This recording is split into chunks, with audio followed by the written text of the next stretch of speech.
नमस्कार, मैं हूं कोमल शर्मा और आप देख रहे हैं न्यूज 21। कांग्रेस प्रत्याशी प्रमोद जैन भाया के समर्थन में शनिवार को कांग्रेस पार्टी ने अंता उपचुनाव क्षेत्र के कई गांवों में सघन जनसंपर्क किया। जनसंपर्क के दौरान नेता प्रतिपक्ष टीकाराम जूली ने राज्य सरकार पर निशाना साधा।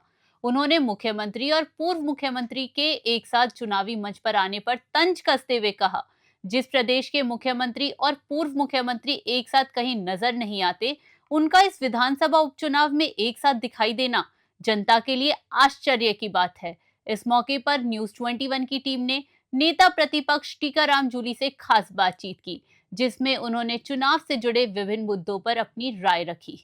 हम आए अंता विधानसभा क्षेत्र में, जो एक तरह से राजस्थान में हॉट सीट बन चुकी है, जहां पर कांग्रेस सरकार, कांग्रेस के प्रत्याशी तो विकास के नाम पर चुनाव लड़ रहे हैं, अपने पूर्व विकास कराए हुए उन पर, और एक तरफ भाजपा भी अपने विकास में, पर भाजपा ने कोई कार्य नहीं किया है जो जनता कह रही है।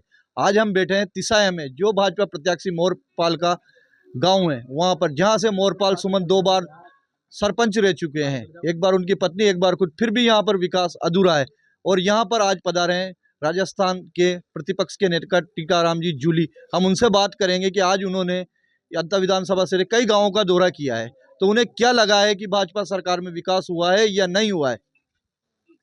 देखिए, पूरा जो इन जनता को गुमराह करने के अलावा कोई काम नहीं किया गया है, और 2 वर्ष के अंदर अंता बारा ही क्या, पूरे प्रदेश के जो हालात हैं, मुख्यमंत्री जी उस पर तो बोलते नहीं है, न कानून व्यवस्था पे बोलते हैं, रोजाना मर्डर हो रहे हैं, न एक्सीडेंट पे बोलते हैं, रोजाना सैकड़ों लोगों की जानें राजस्थान के अंदर जा रही हैं, और न ही भ्रष्टाचार पे बोलते हैं।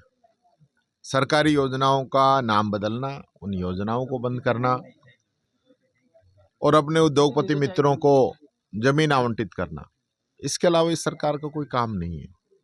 और यही कारण है कि इन लोगों ने जो 2 साल में किया, उसका नतीजा इनको अंता के अंदर भुगत। तिसाया में आए, जहाँ से मोरपाल सुमन यहाँ के निवासी है, पूर्व में सरपंच रह चुके हैं, वर्तमान में प्रधान है, और उनकी पत्नी सरपंच है, और उनका एक गांव है। यहाँ पर आपने जो बेरवा बस्ती की हालत देखी, प्रधानमंत्री आवास योजना जो सरकार करोड़ों रुपए खर्च कर रही है, यहाँ आपको लगा कि भाजपा द्वारा करोड़ों रुपए खर्च किया गया प्रधानमंत्री आवास? देखिए, पहले तो मोदी जी ने कहा था कि मैं सबको पक्का मकान दूंगा 2024 तक। मैं समझता हूँ हालत आपके सामने है। यही सरपंच है, यही प्रधान है लगातार काफी समय से, उसके बावजूद भी गरीब का नाम तो लिस्ट में आता नहीं, और सूची को भी ऊपर नीचे करके अन्य लोगों को जो है यहाँ लाभ दिया जा रहा है। तो गरीब की मदद कौन करेगा? यानी आप कानून को भी नहीं मानो, नियमों को भी नहीं मानो, संविधान को भी नहीं मानो, तो फिर कैसे काम चलेगा? तो यहाँ तो तानाशाही चल रही पूरी। यहाँ बीजेपी का इलाज जनता जरूर करेगी। एक तरफ दूसरा प्रत्याशी निर्दलीय भी है, तो कांग्रेस की टक्कर निर्दलीय से या भाजपा से? देखिए, टक्कर में तो कोई सा भी नहीं है। कांग्रेस यहाँ अच्छे बहुमत से चुनाव जीत रही है।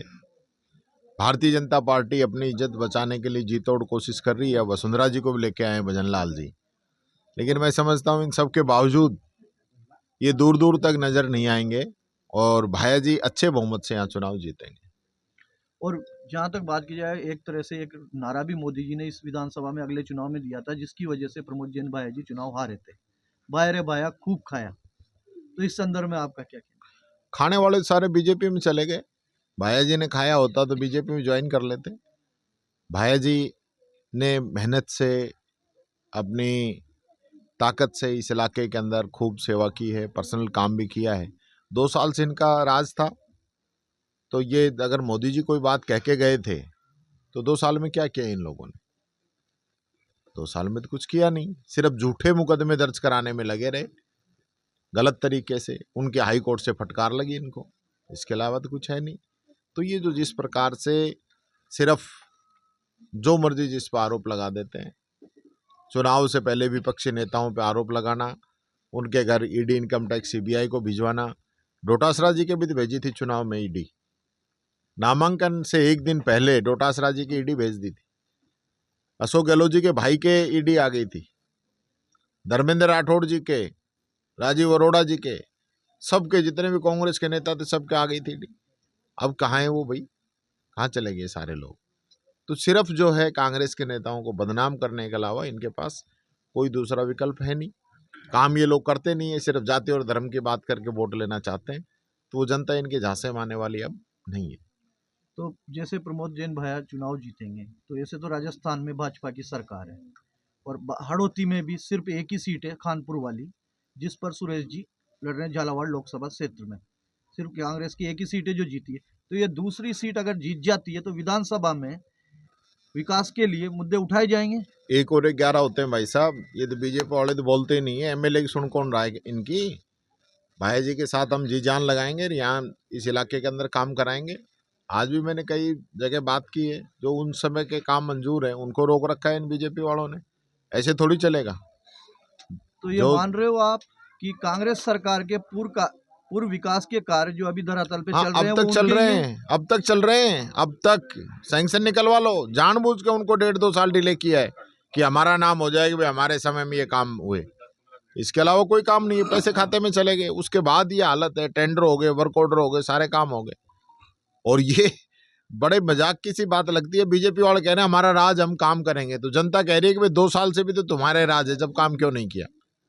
तो इनके पास जवाब नहीं है। एक सवाल और था, वो 3 बार 12 जिले में मुख्यमंत्री भजनलाल का दौरा हुआ, प्रशासन द्वारा पूर्व में खूब तैयारियां कर ली गई, पर तीनों बार कैंसिल हो गया। इसका क्या कारण? और आज भी कैंसिल ही होता, तुरंत ही आ रहे हैं। ये चुनाव नहीं होता तो अब भी कैंसिल ही होता।